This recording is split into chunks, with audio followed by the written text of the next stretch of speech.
നമസ്തേ, എല്ലാവർക്കും നമ്മുടെ സഹൃദയ ഹിന്ദി സ്റ്റഡി ക്ലാസ്സിലേക്ക് സ്വാഗതം.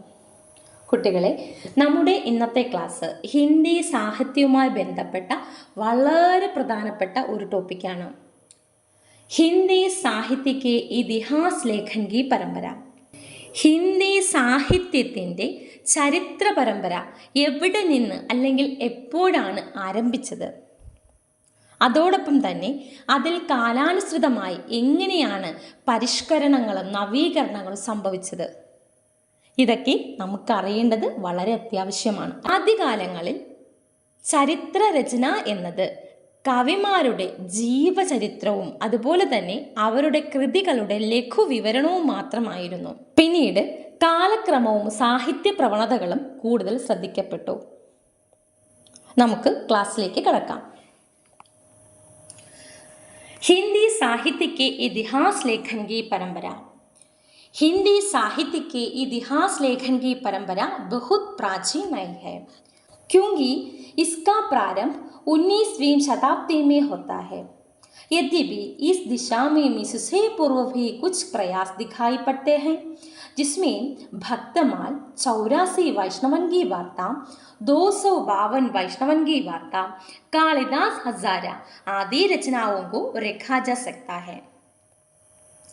लेकिन इसमें कवियों का केवल जीवन परिचय और उनकी कृतियों या रचनाओं के बारे में बताया था, लेकिन इसमें इतिहास सृष्टि का अभाव है, इसलिए इन्हें इतिहास की संज्ञा नहीं दी जा सकती है. ഹിന്ദി സാഹിത്യത്തിൻ്റെ ചരിത്ര രചനയുടെ പരമ്പര അത്ര പഴമയുള്ളതല്ല.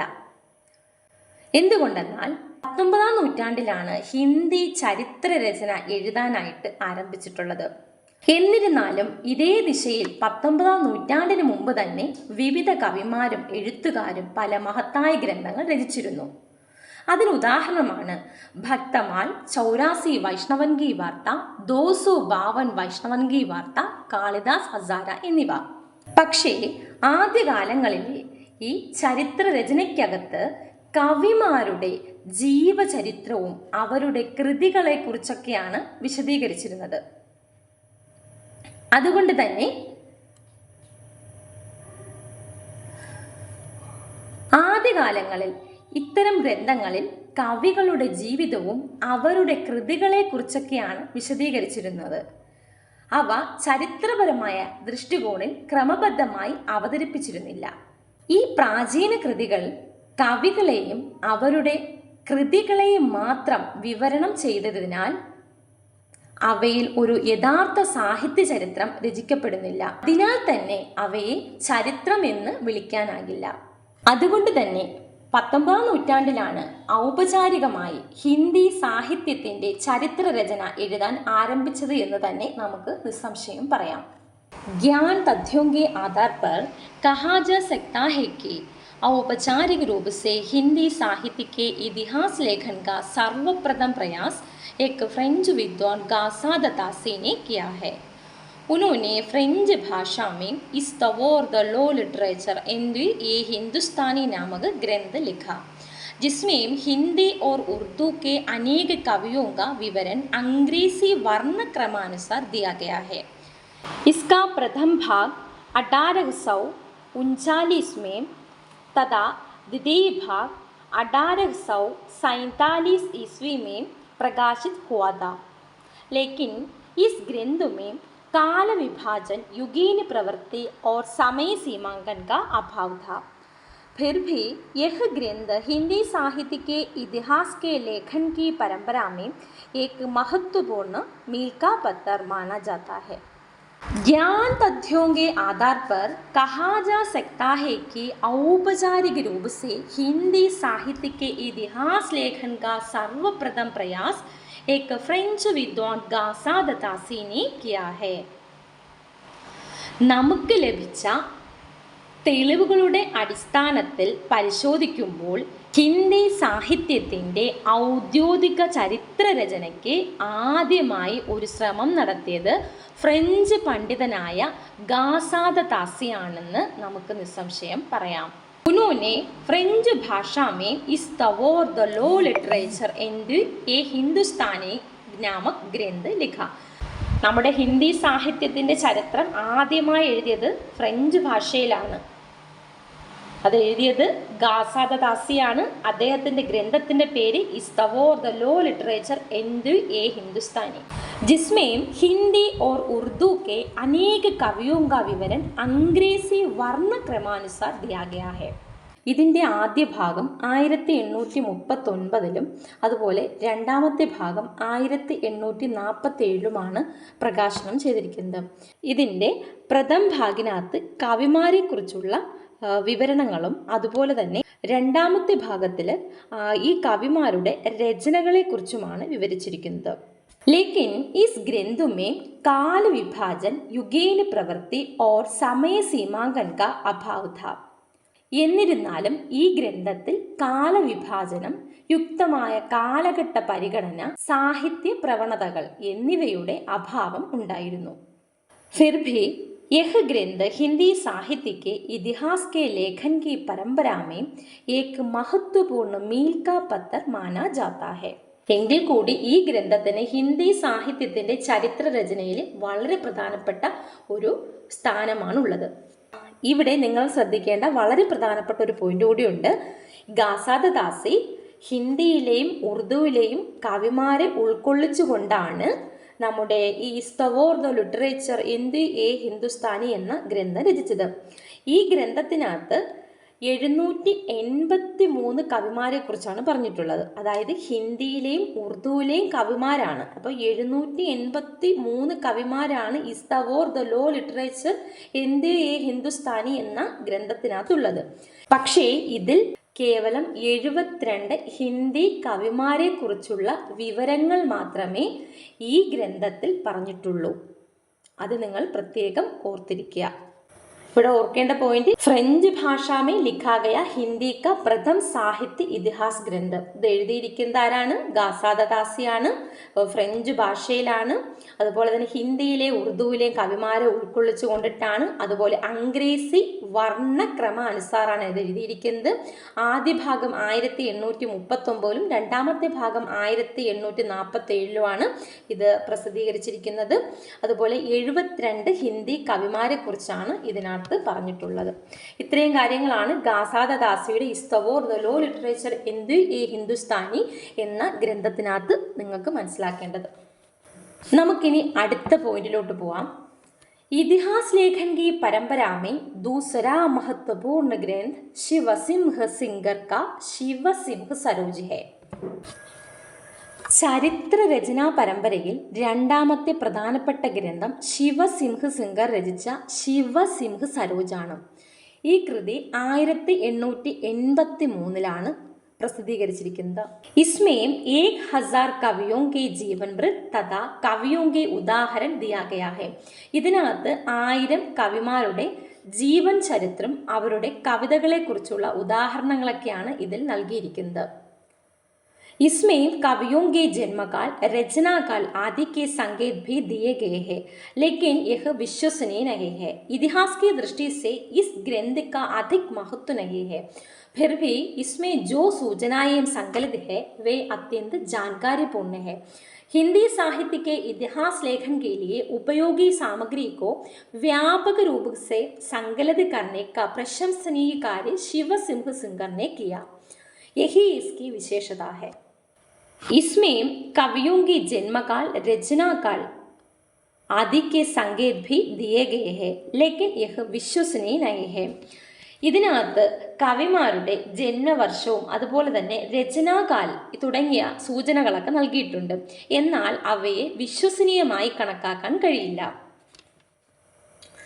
ഇതിഹാസ് की दृष्टि से इस ग्रंथ का अधिक महत्व नहीं है. ചരിത്രപരമായ കാഴ്ചപ്പാടിൽ ഈ ഗ്രന്ഥം അത്ര പ്രാധാന്യം അർഹിക്കുന്നില്ല.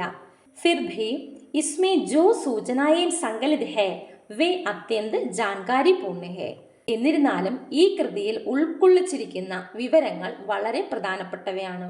हिंदी साहित्य के इतिहास लेखन के लिए उपयोगी सामग्री को व्यापक रूप से संकलित करने का प्रशंसनीय कार्य शिवसिंह सिंगर ने किया. यही इसकी विशेषता है.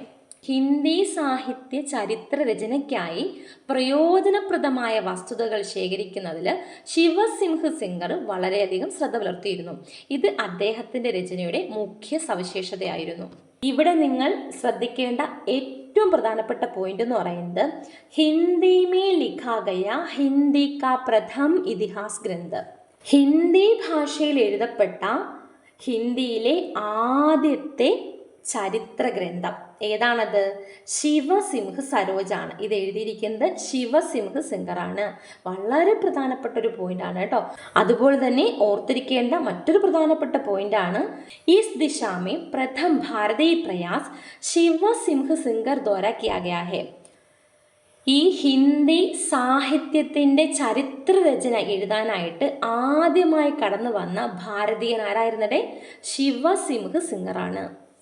അതുപോലെ തന്നെ ഈ ശിവസിംഹ് സിംഗറിൻ്റെ ശിവസിംഹ് സരോജ് എന്ന ഗ്രന്ഥത്തിനകത്ത് 1000-ലധികം കവിമാരെ കുറിച്ചാണ് പറഞ്ഞിരിക്കുന്നത്. അതുപോലെ തന്നെ ഇവിടെ ശ്രദ്ധിക്കേണ്ട മറ്റൊരു പ്രധാനപ്പെട്ട പോയിന്റ് കൂടിയുണ്ട്.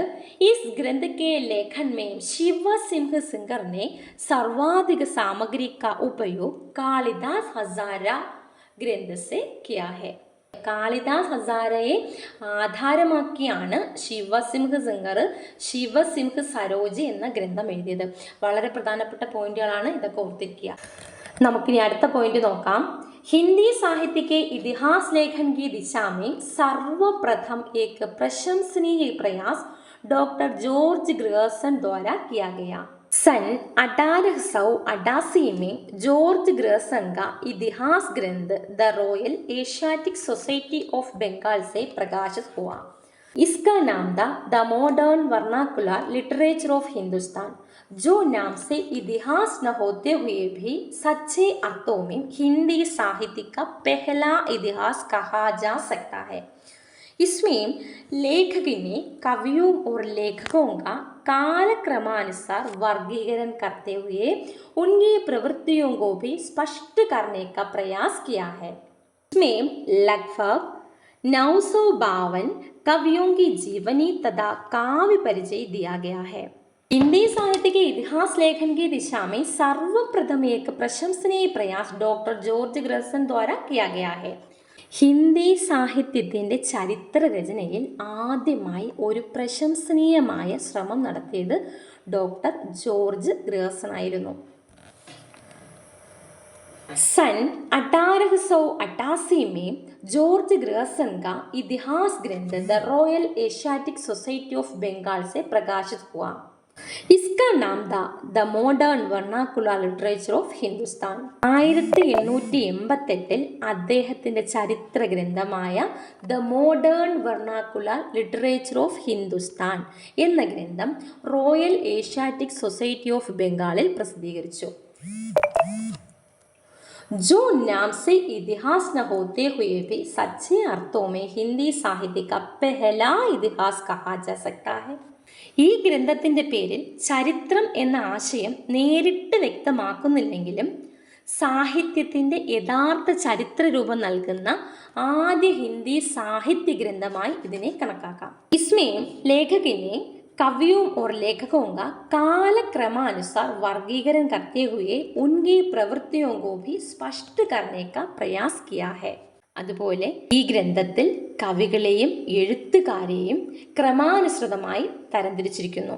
ഇസ്മേം ലഗ്ഭഗ് 952 കവിയോं की जीवनी तथा काव्य परिचय दिया गया है. അതുപോലെ ഇതിനകത്ത് 952 കവിമാരെ കുറിച്ചുള്ള വിവരങ്ങളാണ് നൽകിയിട്ടുള്ളത്. ഇവിടെ ശ്രദ്ധിക്കേണ്ട ഏറ്റവും പ്രധാനപ്പെട്ട point the modern vernacular literature of Hindustan ഇത് എഴുതിയത് ജോർജ് ഗ്രിയർസൺ ആണ്. അതുപോലെ തന്നെ ഗ്രിയർസൺ ने प्रथम बार साहित्य इतिहास लेखन में काल विभाजन का प्रयास किया है. അതുപോലെ തന്നെ ആദ്യമായി ഹിന്ദി സാഹിത്യ ചരിത്രത്തിൽ കാലവിഭാജനം കൊണ്ടുവന്നത് ആരാണടേ? അതെ, ഈ ജോർജ് ഗ്രിയർസൺ ആണ്. അദ്ദേഹത്തിൻ്റെ ഗ്രന്ഥം ഏതാണടേ? The modern vernacular literature of Hindustan. ഇത് പ്രസിദ്ധീകരിച്ചിരിക്കുന്നത് 1888 ഡേറ്റ് വളരെ പ്രധാനപ്പെട്ടതാണ്, the modern vernacular literature of Hindustan. ഇത് എഴുതിയിരിക്കുന്നത് ജോർജ് ഗ്രേഴ്സനാണ്. അതുപോലെ തന്നെ ആദ്യമായി കാലവിഭാജനം നടത്തിയത് ആരാണ്? അത് ജോർജ് ഗ്രേഴ്സനാണ്. ഇതിനകത്ത് 952 കവിമാരെ കുറിച്ചാണ് പറഞ്ഞിട്ടുള്ളത്. ഈ ഗ്രന്ഥത്തെ ഹിന്ദി സാഹിത്യത്തിൻ്റെ ഔദ്യോഗികമായ ആദ്യ ചരിത്ര ഗ്രന്ഥമായി പരിഗണിക്കാവുന്നതാണ്. ഇത്രയും കാര്യങ്ങൾ മനസ്സിലായല്ലോ. നമുക്കിനി അടുത്ത പോയിന്റ് നോക്കാം. ഹിന്ദി സാഹിത്യ ചരിത്ര രചനയിൽ ഒരു നിർണായക ഗ്രന്ഥമാണ് മിശ്രബന്ധു വിനോദ്. മിശ്രബന്ധു വിനോദ് എന്ന ഗ്രന്ഥം എഴുതിയിരിക്കുന്നത് മിശ്രബന്ധു ആണ്. इतिहास लेखन की परंपरा को आगे बढ़ाने के क्षेत्र में मिश्र बंधुओं का महत्वपूर्ण स्थान है. मिश्र बंधु द्वारा रचित मिश्र बंधु विनोद 4 भागों में विभक्त है, जिसके प्रथम 3 भाग 1913 ईस्वी में प्रकाशित हुए तथा चतुर्थ भाग 1934 ईस्वी में प्रकाशित हुआ. इसमें लगभग 5000 से अधिक कवियों के विवरण दिए गए हैं. ഈ മിശ്രബന്ധു വിനോദ് ഇത് എഴുതിയിരിക്കുന്നത് മിശ്രബന്ധു ആണ്. ഇവിടെ എല്ലാവരും ശ്രദ്ധിക്കേണ്ട വളരെ പ്രധാനപ്പെട്ട ഒരു പോയിന്റാണ്. മിശ്രബന്ധു വിനോദ് എന്ന് പറയുന്നത് മിശ്രബന്ധു സഹോദരങ്ങളായ ഗണേഷ് ബിഹാരി മിശ്ര, ശ്യാം ബിഹാരി മിശ്ര, ശുക്ദേവ് ബിഹാരി മിശ്ര എന്നിവർ സംയുക്തമായി രചിച്ച ഒരു പ്രാധാന്യമുള്ള ഒരു ഹിന്ദി സാഹിത്യ ചരിത്ര രചനയാണ്. ഈ 3 സഹോദരന്മാരെ ചേർത്താണ് മിശ്രബന്ധു എന്ന് പറയുന്നത് കേട്ടോ. മിശ്രബന്ധു വിനോദ് 4 ഭാഗങ്ങളായി വിഭജിച്ചിട്ടുണ്ട്. ഇതിലെ ആദ്യത്തെ 3 ഭാഗങ്ങൾ 1913 അതുപോലെ 4ാമത്തെ ഭാഗം 1934 പ്രസിദ്ധീകരിച്ചിരിക്കുന്നത്. അതുപോലെ തന്നെ ഇതിനകത്ത്, അതായത് ഈ മിശ്രബന്ധു വിനോദ് എന്ന ഗ്രന്ഥത്തിനകത്ത് 5000-ലധികം കവിമാരെ കുറിച്ചാണ് വിവരിച്ചിരിക്കുന്നത്. മിശ്രബന്ധു വിനോദ് എന്ന രചന ഹിന്ദി സാഹിത്യ ചരിത്ര രചനയിൽ ഒരു നിർണായകമായ ഒരു ഗ്രന്ഥമാണ്. ഇതിന് വളരെ ഇമ്പോർട്ടൻസ് ഉണ്ട്. നമുക്കിനി അടുത്ത പോയിന്റ് നോക്കാം. मिश्रबंधु विनोद के द्वारा अनेक अज्ञात कवि प्रकाश में आए. इसमें साहित्यकारों का साहित्यिक मूल्यांकन उनकी श्रेणियां बनाकर किया गया है. इस ग्रंथ में इतिवृत्तात्मक तथा तुलनात्मक पद्धति से कवियों का वर्णन किया गया है. मिश्रबंधुओं ने काव्य समीक्षा करते समय परंपरागत सिद्धांतों का अनुसरण किया है, अतः उनमें आधुनिक समीक्षा दृष्टि का अभाव है. लेकिन इसमें कोई संदेह नहीं है कि इतिहास लेखन की पूर्व परंपरा को आगे बढ़ाने में इसका महत्वपूर्ण योगदान है. जैसा कि आचार्य रामचंद्र शुक्ल ने स्वयं स्वीकार किया है. कवियों के परिचयात्मक विवरण मैंने प्रायः मिश्रबंधु विनोद से ही लिए हैं. വളരെ പ്രധാനപ്പെട്ട പോയിന്റാണ്, ശ്രദ്ധിക്കുക. कवियों के परिचयात्मक विवरण मैंने प्रायः मिश्रबंधु विनोद से ही लिए हैं. पर्वत इतिहासकारों के लिए भी यह आधार ग्रंथ रहा है. മിശ്രബന്ധു വിനോദ് എന്ന ഗ്രന്ഥത്തിലൂടെ ഒരുപാട് അജ്ഞാതരായിട്ടുള്ള കവിമാരെ പുറത്തേക്ക് കൊണ്ടുവന്നിട്ടുണ്ട്. इसमें साहित्यकारों का साहित्यिक मूल्यांकन उनकी श्रेणियां बनाकर किया गया है. ഈ ഗ്രന്ഥത്തിനകത്ത് സാഹിത്യകാരന്മാരുടെ സാഹിത്യ പ്രതിഭയെ മൂല്യനിർണ്ണയം നടത്തി അവരെ തരംതിരിച്ചിരിക്കുന്നു. इस ग्रंथ में इतिवृत्तात्मक तथा तुलनात्मक पद्धति से कवियों का वर्णन किया गया है. വളരെ പ്രധാനപ്പെട്ട ഒരു പോയിന്റാണ്, ശ്രദ്ധിക്കുക. ഇതിവൃത്താത്മക് എന്നാൽ എന്താണ് അർത്ഥം? ഇതിവൃത്താത്മക് എന്നത് സംഭവങ്ങളുടെ ക്രമാനുസൃതമായിട്ടുള്ള വിവരണം എന്നാണ് കേട്ടോ. അപ്പോൾ ഈ ഗ്രന്ഥത്തിനകത്ത് ചരിത്രപരമായ സംഭവങ്ങളും അതുപോലെയുള്ള വ്യക്തികളുടെ ജീവചരിത്രം, സാഹിത്യ വികാസം മുതലായ സംഭവങ്ങളെ ക്രമാനുസൃതമായി അവതരിപ്പിച്ചിരിക്കുന്നുണ്ട്. ഈ ഗ്രന്ഥത്തിനകത്ത് ഇതിവൃത്താത്മകവും അതുപോലെ തത്വചിന്താപരമായിട്ടുള്ള തത്വങ്ങൾ ചേർത്ത്, സിദ്ധാന്തങ്ങൾ ചേർത്ത് കവികളെ വിവരണാത്മകമായി അവതരിപ്പിച്ചിരിക്കുന്നു. ഇത് വളരെ പ്രധാനപ്പെട്ട ഒരു പോയിന്റാണ് കേട്ടോ. മിശ്രബന്ധുവിനെ കാവ്യ സമീക്ഷ करते समय परंपरागत सिद्धांतों का अनुसरण किया है. ഭാരതീയ ആചാര്യന്മാരുടെ കാവ്യശാസ്ത്ര തത്വങ്ങളെയാണ് ഈ മിശ്രബന്ധു സഹോദരന്മാർ പിന്തുടർന്നത്. അതുകൊണ്ട് തന്നെ കവിതയെ രസം, ധ്വനി, അലങ്കാരം എന്നിവയുടെ അടിസ്ഥാനത്തിലാണ് വിലയിരുത്തിയിരുന്നത്. ഇവിടെ ശ്രദ്ധിക്കേണ്ട പ്രധാനപ്പെട്ട പോയിന്റുകൾ: മിശ്രബന്ധു വിനോദ് എന്ന് പറഞ്ഞിരിക്കുന്നത് മിശ്രബന്ധു എഴുതിയ രചനയാണ്. മിശ്രബന്ധു എന്ന് പറയുന്നത് 3 സഹോദരങ്ങളാണ്. ആരൊക്കെയാണ്? ഗണേഷ് ബിഹാരി മിശ്ര, ശ്യാം ബിഹാരി മിശ്ര, ശുഖദേവ് ബിഹാരി മിശ്ര. ഇവരുടെ രചനയാണ് എന്തെന്ന് പറയുന്നത്? അതേ, മിശ്രബന്ധു വിനോദ് എന്ന് പറയുന്നത്. ഈ മിശ്രബന്ധു വിനോദ് എന്ന ഗ്രന്ഥത്തെ 4ആയി തരംതിരിച്ചിട്ടുണ്ട്. ഇതിൻ്റെ ആദ്യത്തെ 3 ഭാഗം 1913 അതുപോലെ ഇതിൻ്റെ 4ാമത്തെ ഭാഗം 1934 പ്രകാശനം ചെയ്തത്. ഇതിൽ ഏകദേശം 5000-ലധികം കവിമാരെക്കുറിച്ച് വർണ്ണിച്ചിട്ടുണ്ട്. അതുപോലെ തന്നെ വളരെ പ്രധാനപ്പെട്ട മറ്റൊരു പോയിന്റാണ് ഇതിവൃത്താത്മകത. ഇതിവൃത്താത്മകത ഈ രചനയുടെ സവിശേഷതയായിരുന്നു. മിശ്രബന്ധു വിനോദ് ഹിന്ദി സാഹിത്യത്തിൻ്റെ ഇതിവൃത്താത്മക ചരിത്ര രചനയുടെ ഒരു നല്ല ഉദാഹരണമാണ്. കൂടാതെ ആചാര്യ രാമചന്ദ്ര ശുക്ലജി ഈ ഗ്രന്ഥത്തെ അംഗീകരിക്കുകയും അദ്ദേഹം ഇപ്രകാരം പറയുകയും ചെയ്തു: കവിയോं പരിചയാത്മക വിവരൺ മേനെ പ്രായഃ മിശ്രബന്ധു വിനോദ് സേ ഹി ലിയേ ഹേ. ഈ സ്റ്റേറ്റ്മെന്റ് ആരുടെയാണ്? അതെ, രാമചന്ദ്ര ശുക്ലജിയുടെയാണ്, അല്ലെ? ആചാര്യ രാമചന്ദ്ര ശുക്ലജിയുടെ സ്റ്റേറ്റ്മെന്റ് ആണ്. ഏത് ഗ്രന്ഥത്തെക്കുറിച്ചാണ് അദ്ദേഹം പറഞ്ഞിരിക്കുന്നത്? മിശ്രബന്ധു വിനോദിനെ കുറിച്ച് അദ്ദേഹം നടത്തിയ പരാമർശമായിരുന്നു, അല്ലെ? അദ്ദേഹത്തിന്റെ സ്റ്റേറ്റ്മെന്റ് ആണിത്. കവിയോं പരിചയാത്മക വിവരൺ മേനെ പ്രായഃ മിശ്രബന്ധു വിനോദ് സേ ഹി ലിയേ ഹേ. ഇത് വളരെ പ്രധാനപ്പെട്ട ഒരു പോയിന്റ് ആണ്, ഇത് മനസ്സിലാക്കി വെക്കുക. ഇതുപോലെ തന്നെ മിശ്രബന്ധു വിനോദ് എന്ന ഗ്രന്ഥവുമായി ബന്ധപ്പെട്ട വളരെ പ്രധാനപ്പെട്ട മറ്റൊരു സ്റ്റേറ്റ്മെന്റ് ആണ്: ഇതിഹാസ് കാ ഇതിവൃത്താത്മക ലേഖൻ സബ്സെ പ്രഥം മിശ്രബന്ധുओं के विनोद में पाया जाता है. ഈ സ്റ്റേറ്റ്മെന്റ് ആരാ നടത്തിയിരിക്കുന്നത്? ഡോക്ടർ രാംകുമാർ വർമ്മയാണ്. ഈ ഒരു സ്റ്റേറ്റ്മെന്റും വളരെ പ്രധാനപ്പെട്ടതാണ്, ശ്രദ്ധിക്കുക. ഇതിഹാസ് കാ ഇതിവൃത്താത്മക ലേഖൻ സബ്സെ പ്രഥം മിശ്രബന്ധുओं के विनोद में पाया जाता है. ഇത് രണ്ടും വളരെ പ്രധാനപ്പെട്ടതാണ്, നോക്കി വെക്കുക. നമുക്കിനി അടുത്ത പോയിന്റിലേക്ക് പോവാം. ആചാര്യ രാമചന്ദ്ര ശുക്ല ഹിന്ദി സാഹിത്യ का इतिहास. हिंदी साहित्य इतिहास ग्रंथों के इतिहास में आचार्य रामचंद्र शुक्ल रचित हिंदी साहित्य का इतिहास एक अत्यंत महत्वपूर्ण ग्रंथ है. यह मूलतः नागरी प्रचारणी सभा द्वारा प्रकाशित हिंदी शब्द सागर की भूमिका के रूप में लिखा गया था. आगे चलकर इसके परिवर्तित रूप को स्वतंत्र पुस्तक का रूप मिला. शुक्ल जी ने अपने ग्रंथ हिंदी साहित्य का इतिहास में सर्वप्रथम वैज्ञानिक ढंग से इतिहास लेखन किया. ശ്രദ്ധിക്കുക, വളരെ പ്രധാനപ്പെട്ട പോയിന്റ് ആണ്. शुक्ल जी ने अपने ग्रंथ हिंदी साहित्य का इतिहास में सर्वप्रथम वैज्ञानिक ढंग से इतिहास लेखन किया.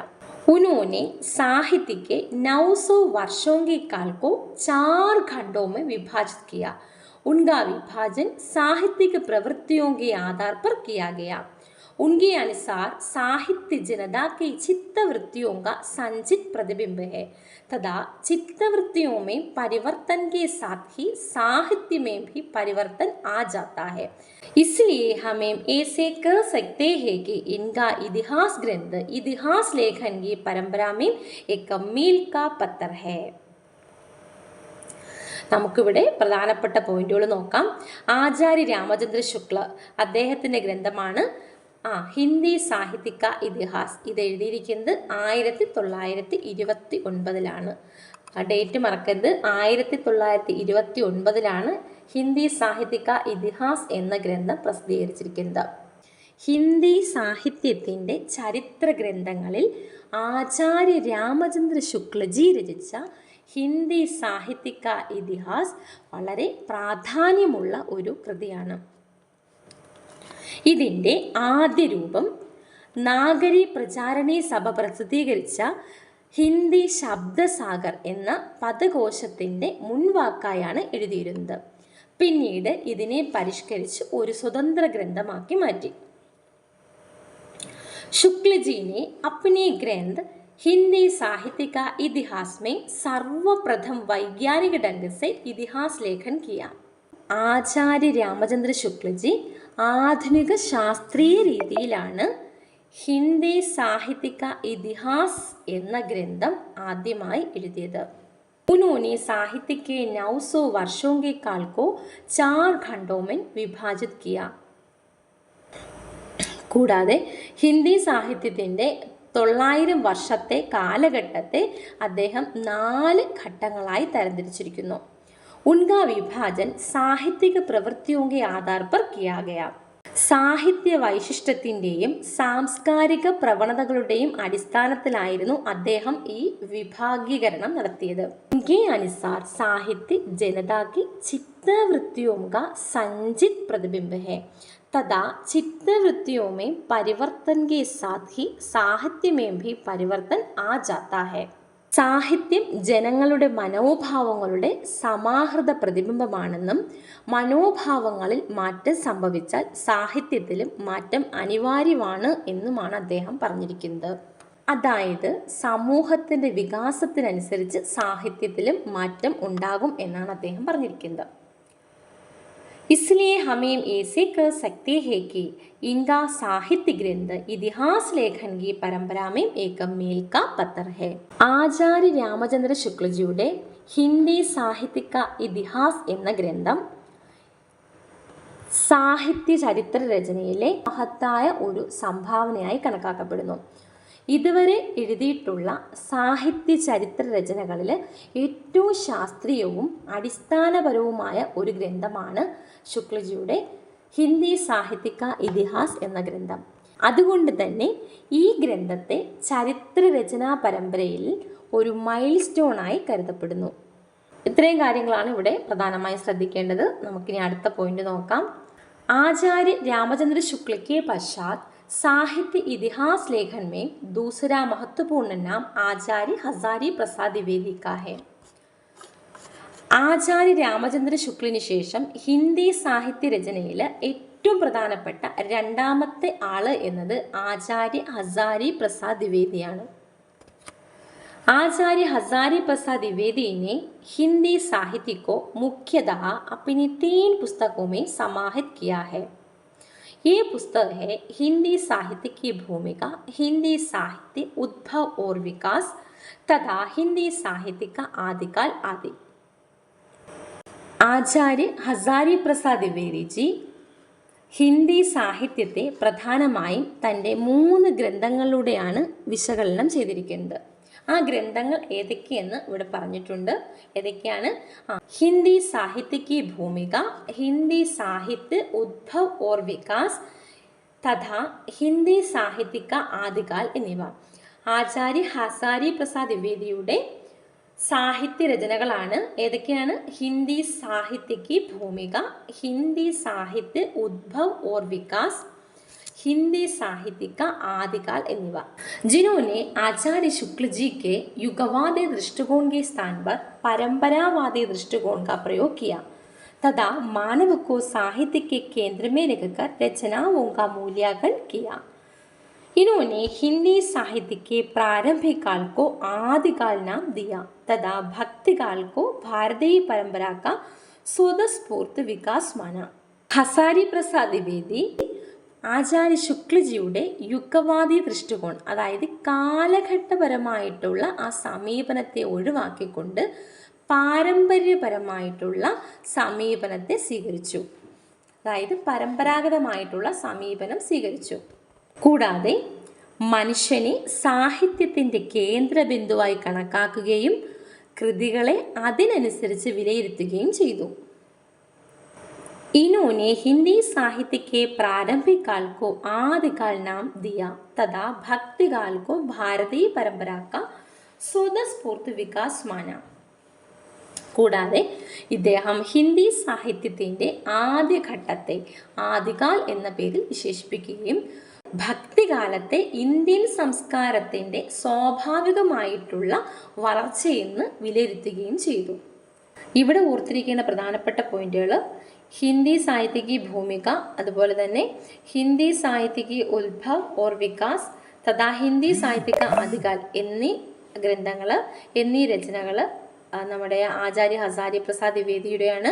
അതുപോലെ ഹിന്ദി സാഹിത്യ ഭൂമിക എന്ന ഗ്രന്ഥം 1940-ലും, ഹിന്ദി സാഹിത്യ ഉദ്ഭവ് ഓർ വികാസ് ഇത് 1952-ലും, കൂടാതെ ഹിന്ദി സാഹിത്യ ആദികാൽ ഇത് 1952-53 കാലയളവിലുമാണ് പ്രസിദ്ധീകരിച്ചിരിക്കുന്നത്.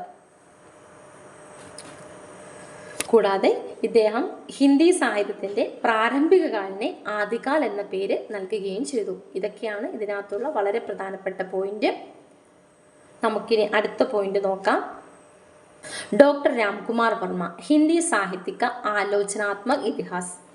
हिंदी साहित्य के इतिहास लेखन की परंपरा में आचार्य द्विवेदी के इतिहास ग्रंथों के साथ साथ डॉक्टर रामकुमार वर्मा के हिंदी साहित्य का आलोचनात्मक इतिहास का प्रकाशन हुआ।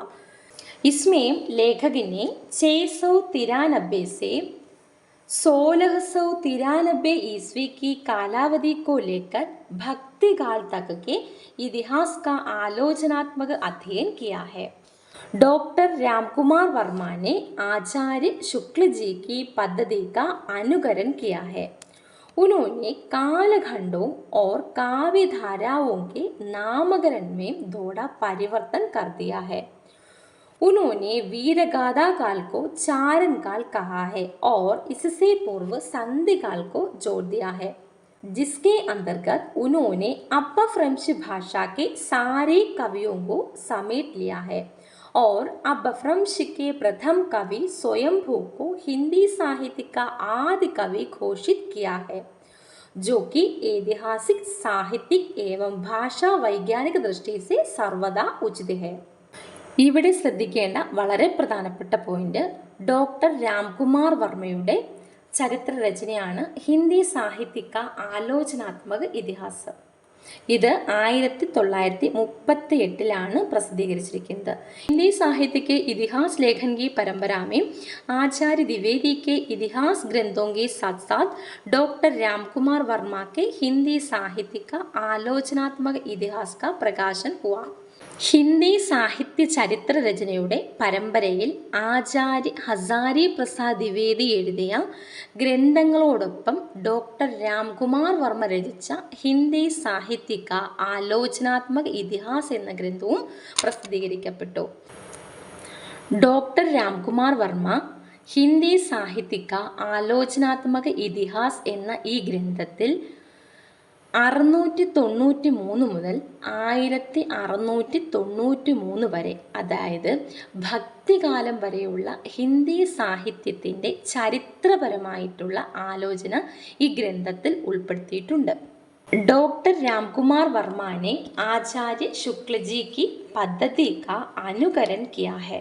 അദ്ദേഹം ആചാര്യ രാമചന്ദ്ര ശുക്ലജിയുടെ ചരിത്ര രചനാ രീതിയെ അനുസരിച്ചാണ് ഈ കൃതി രചിച്ചത്. उन्होंने कालखंडों और काव्य धाराओं के नामकरण में थोड़ा परिवर्तन कर दिया है. उन्होंने वीरगाथा काल को चारण काल कहा है और इससे पूर्व संधि काल को जोड़ दिया है. ഇദ്ദേഹം വീരഗാഥാ കാലിന് ചാരൻ കാൽ എന്ന പേര് നൽകുകയും ഈ ചാരൻ കാലിന് മുൻപ് സന്ധികാലം എന്ന പുതിയ ഒരു വിഭാഗത്തെ കൂട്ടിച്ചേർക്കുകയും ചെയ്തു. जिसके अंतर्गत उन्होंने अपभ्रंश भाषा के सारे कवियों को समेट लिया है.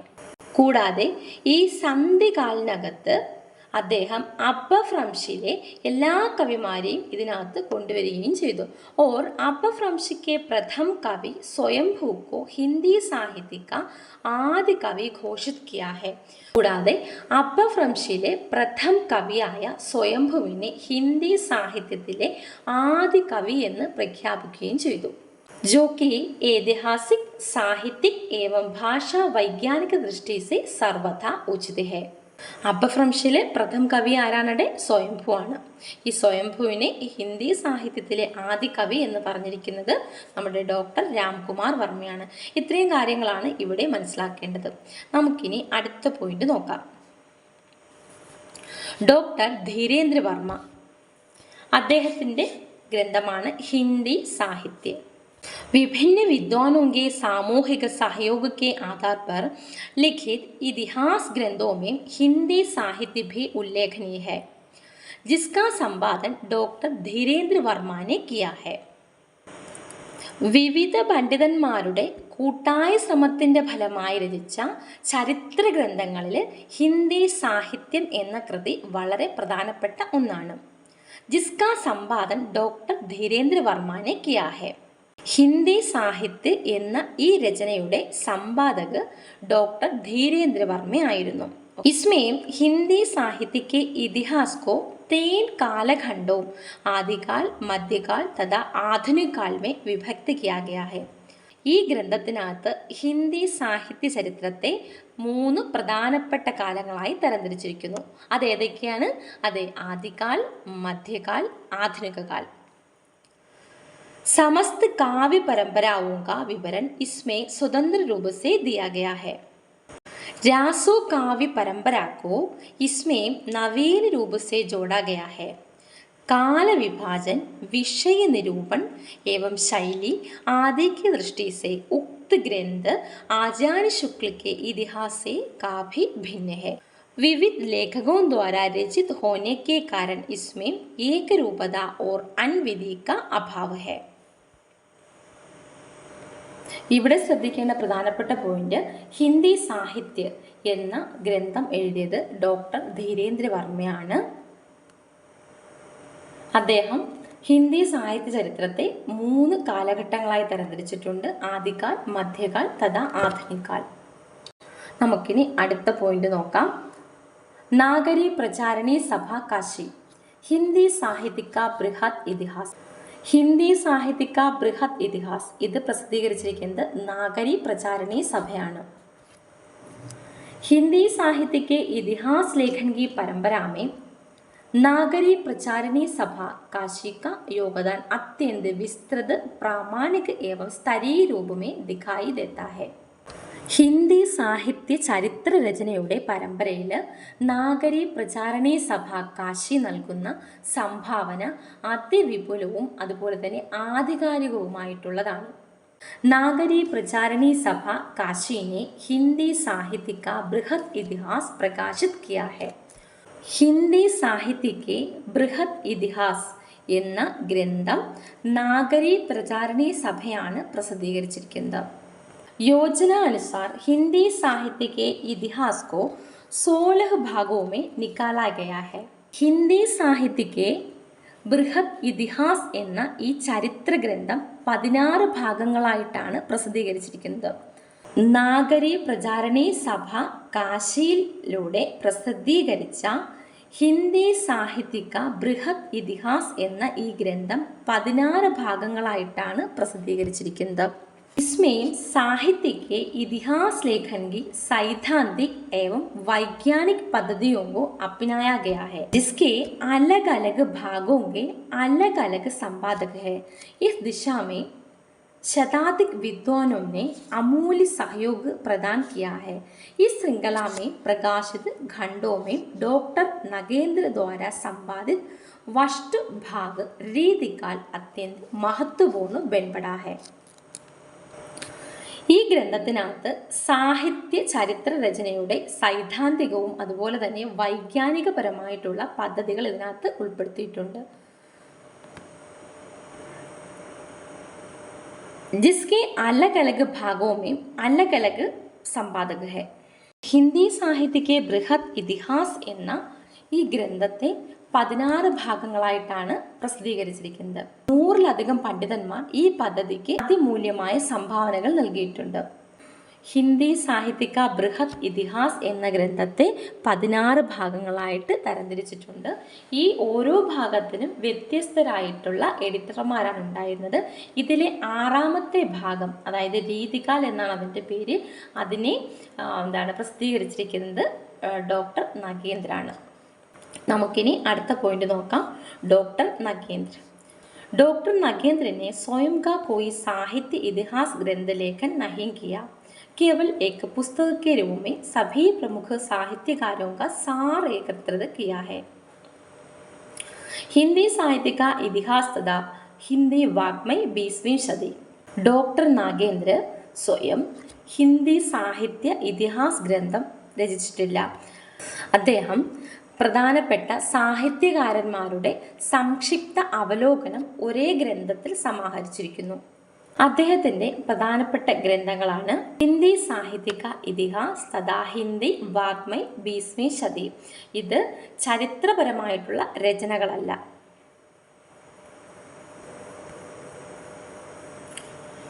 ഇവിടെ ഇത്രയും കാര്യങ്ങളാണ് മനസ്സിലാക്കേണ്ടത്. നമുക്കിനി അടുത്ത പോയിന്റ് നോക്കാം. 1930 में श्याम सुंदर दास ने हिंदी भाषा और साहित्य लिखा. इसमें कवियों का विवरण मात्र है. 1930 ശ്യാം സുന്ദർ ദാസ് ഹിന്ദി ഭാഷ ഓർ സാഹിത്യ എന്ന സാഹിത്യ ചരിത്രം എഴുതിയിട്ടുണ്ട്. ഇതിനകത്ത് കവിമാരെ കുറിച്ചുള്ള വിവരങ്ങൾ മാത്രമാണുള്ളത്. അടുത്ത പോയിന്റ് നോക്കാം.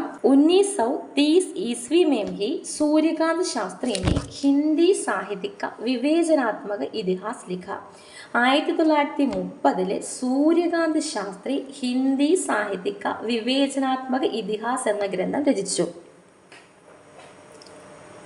അടുത്ത പോയിന്റ് 1931 में रमाशंकर शुक्ल रसाल ने हिंदी साहित्य का इतिहास लिखा. 1931 രമാശങ്കർ ശുക്ല ഹിന്ദി സാഹിത്യക ഇതിഹാസ് എന്ന ഗ്രന്ഥം രചിച്ചിട്ടുണ്ട്. അടുത്ത പോയിന്റ് 1934 में कृष्ण शंकर शुक्ल ने ആധുനിക ഹിന്ദി സാഹിത്യക ഇതിഹാസ് ലിഖ. ഇത് വളരെ പ്രധാനപ്പെട്ട ഒരു പോയിന്റാണ്.